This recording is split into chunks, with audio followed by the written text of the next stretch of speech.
샬롬 여러분 반갑습니다. 함영학 간도사입니다. 4월 19일 금요일 아침 묵상 시작하겠습니다. 먼저 기도하시겠습니다. 사랑하는 하나님 감사합니다. 늘 부족한 저희들 부재 중에도 돌보시고 인내하시며 선한 길로 인도하심에 감사드립니다. 이 아침 저희들 말씀 앞에 앉게 하셔서 감사합니다. 말씀을 통해 우리 각자에게 말씀하여 주시옵고 그 말씀 붙들고 순종함으로 성령의 능력으로 살아가는 저희들 되게 하여 주시옵소서. 감사드리옵고 예수님의 이름으로 기도드립니다. 아멘. 오늘 함께 하실 본문 말씀은 열왕기하 17장 5절에서 8절 말씀입니다. 아수르 왕이 올라와 그 온 땅에 두루 다니고 사마리아로 올라와 그곳을 3년간 에워쌌더라. 호세아 제9년에 아수르 왕이 사마리아를 점령하고 이스라엘 사람을 사로잡아 아수르로 끌어다가 고산 강가에 있는 할라와 하볼과 메대 사람의 여러 고을에 두었더라. 이 일은 이스라엘 자손이 자기를 애굽 땅에서 인도하여 내사 애굽의 왕 바로의 손에서 벗어나게 하신 그 하나님 여호와께 죄를 범하고 또 다른 신들을 경외하며 여호와께서 이스라엘 자손 앞에서 쫓아내신 이방 사람의 규례와 이스라엘 여러 왕이 세운 율례를 행하였습니다. 아멘.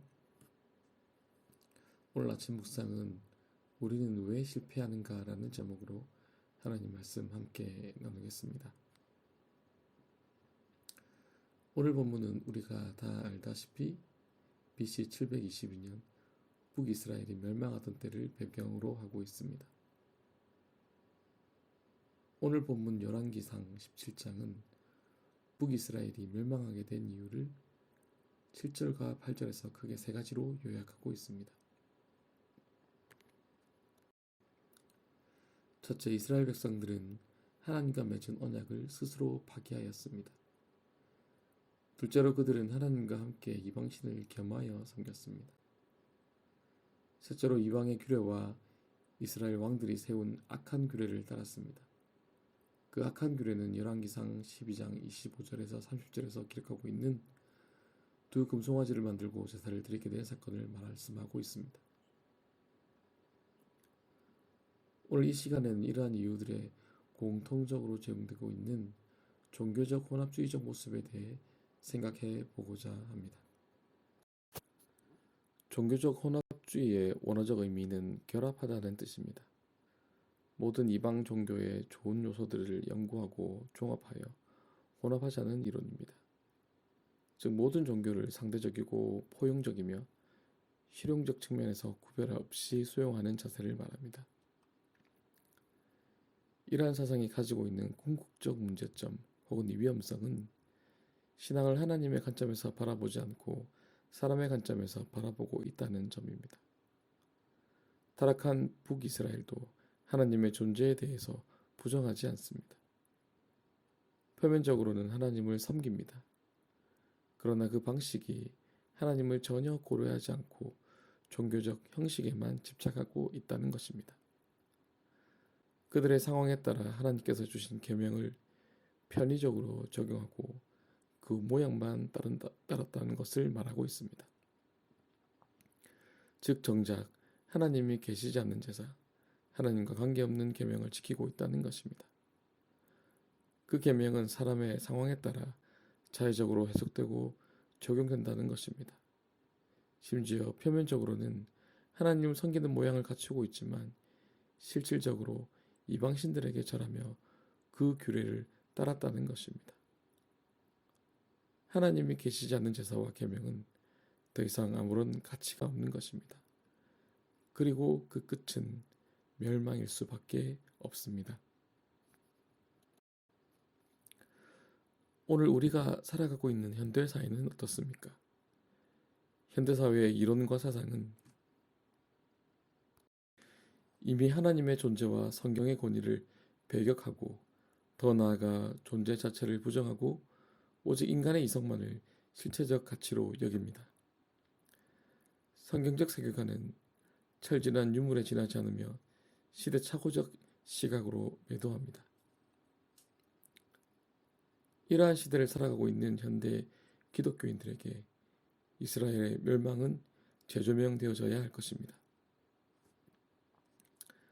하나님의 언약은 상호적인 책임과 의무, 권리를 담고 있습니다. 하나님의 언약의 신실하심과 함께 인간의 순전한 믿음이 지켜져야 한다는 것입니다. 상황과 환경에 따라 유동적인 것이 아니라 언제나 처음에 맺은 약속 그대로 지켜져야만 그 의미와 효력을 나타내게 된다는 것입니다. 이스라엘의 멸망은 언약의 당사자이신 하나님과의 약속을 부정한 계약의 파기인 것입니다.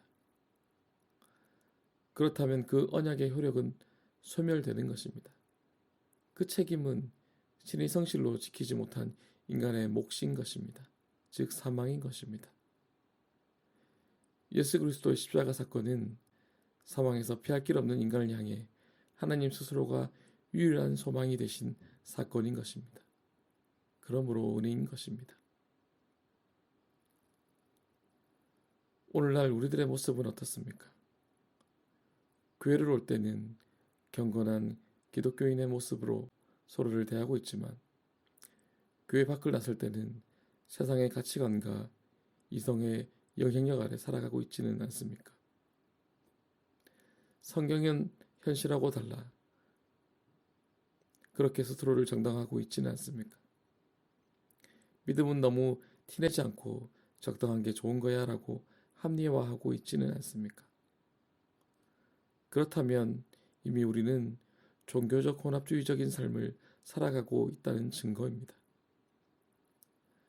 하나님과 세상을 죄와 상관없이 내게 좋은 것만을 취하려고 하는 악한 생각인 것입니다. 하나님과 세상을 겸하여 섬길 때 우리는 길을 잃게 되고 그 종결은 결코 우리의 기대와 같지 않을 것입니다. 사람들은 우리에게 어떻게 성경대로 살아, 적당히 해야 먹고 살아, 너무 어렵게 살지 마, 사람들이 불편해 라고 말합니다. 사람들이 그렇게 생각하면 적당히 살아도 되는 것입니까? 언약의 당사자이신 하나님은 결코 적당히 살 것을 허용하신 적이 없습니다. 언약에 신실하신 하나님은 우리에게 하나님의 백성으로서의 권리와 함께 그 책임과 의무를 다하라고 말씀하십니다. 결코 적당히 살아가는 믿음으로는 하나님의 은혜를 온전히 경험할 수 없습니다. 그 선하신 인도하심을 알 수 없습니다. 그런 적당히 살아가는 우리들의 모습으로 인해 성령 하나님은 탄식하고 계십니다. 고귀한 예수 그리스도의 십자가의 보혈은 가치없는 희생으로 전락하고 있는 것입니다. 하나님의 은혜를 갈망하십니까? 그 선하신 인도하심을 경험하길 원하십니까? 그렇다면 혼합주의적인 삶에서 돌이켜 하나님이 기뻐하시는 삶을 회복하십시오. 그러면 하나님은 반드시 우리의 삶을 책임지시며 안보하시며 그 선한 길로 인도해 가실 것입니다. 성경적 질서가 멸시되는 이 땅 한가운데서 하나님의 말씀을 삶으로 외치며 그 신실하심을 증명하는 모든 성도님들 되시길 도전하며 축복합니다. 기도하겠습니다. 사랑하는 하나님, 어지러운 이 땅 가운데 하나님의 자녀로 택하여 주심에 감사합니다. 그러나 각자의 삶 속에서 하나님의 택한 백성으로 온전히 살아가지 못하는 저희들의 연약함을 용서해 주옵소서. 하나님께서 언약의 신실하심을 닮아 우리 또한 하나님을 경외하며 말씀의 진리를 따라 살아가는 믿음의 세대 되게 하여 주옵소서. 감사드렸고 예수님의 이름으로 기도드립니다. 아멘. 오늘도 진리의 말씀을 붙들고 믿음으로 살아가시는 모든 성도님들 되시길 축복합니다. 샬롬.